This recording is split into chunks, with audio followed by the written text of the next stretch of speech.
Hi. In this video, what I want to show you is how to use the new search in SharePoint 2013 and the content search web part to actually roll up subsites that you may have on top. So basically right now what I have is, I usually manage projects, and what I'll do is I'll have one project per site. So here I'll have project A, project B, and project C, and I'll have one site called projects that I would like to show all of my projects together. In previous versions, it was quite tough. I would need content query web part and all that. It was quite complicated. So in this case, what I'll do is just give you a quick overview. I have project A site, so I put a site logo, I put a site description that you can't see right here, and then I could go back and basically go on another project, maybe project C. Same thing, I have a different logo. And what I would really like to do is to have them come up here, and as I would create new project sites, they will just roll up.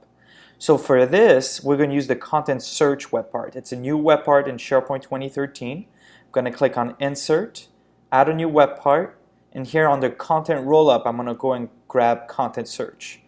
I'm going to add the web part to the page. Now, of course, it's going to show me some weird stuff. This is basically some recently modified items in your current site. For this, I'm going to edit the web part and see what the query is actually doing right now.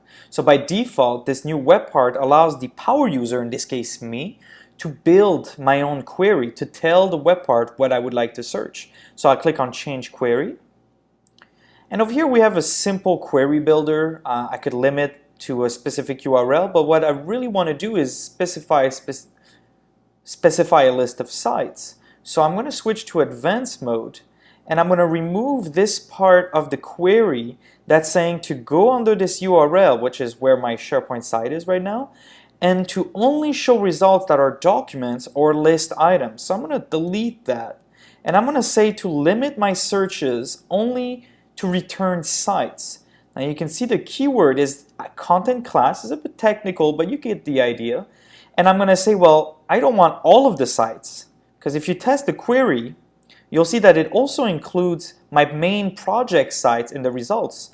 So what I'll do is I'll say to the content search web part to find the site that it's on and not show it. How do I do this? Well, I'm going to go grab the site title or the site name if you want. So these are all managed properties. These are all properties that SharePoint found by default. And here I'm going to say that if the site title, it has to be not equal to this site. So it's right over here.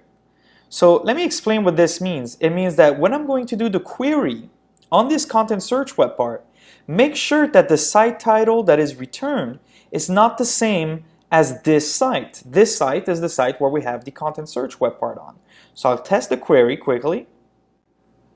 Whoops, and as we can see, it's still not working. That's because I did a mistake, and what I said is I want the site title. That's not what I want.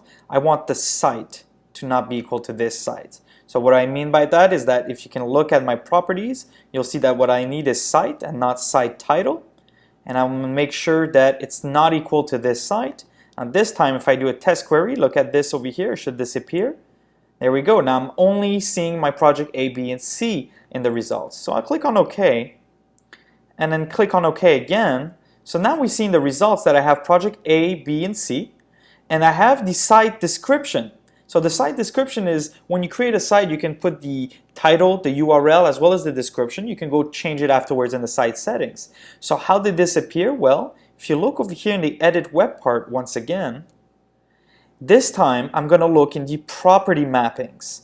This allows you to change the default settings that the template, which is the design, is using. So it's using these images for this image. That's not what we need. A site only has one image, and that's the site logo. I do not have this publishing image. That's for other things. So I'll remove all of that. And thankfully, I can just browse and just go find under S. So I'll scroll quickly, and we should see site logo. So right over here, I have site logo. I have the path to the site if I click on it. I have the title, and I have the description already showing up. This could also be found under site description.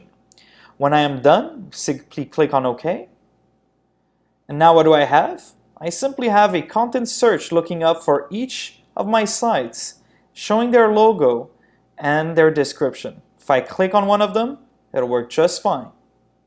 So now we saw how to use search and the content search web part to actually roll up our subsites and show them on a parent site. Hope this helps.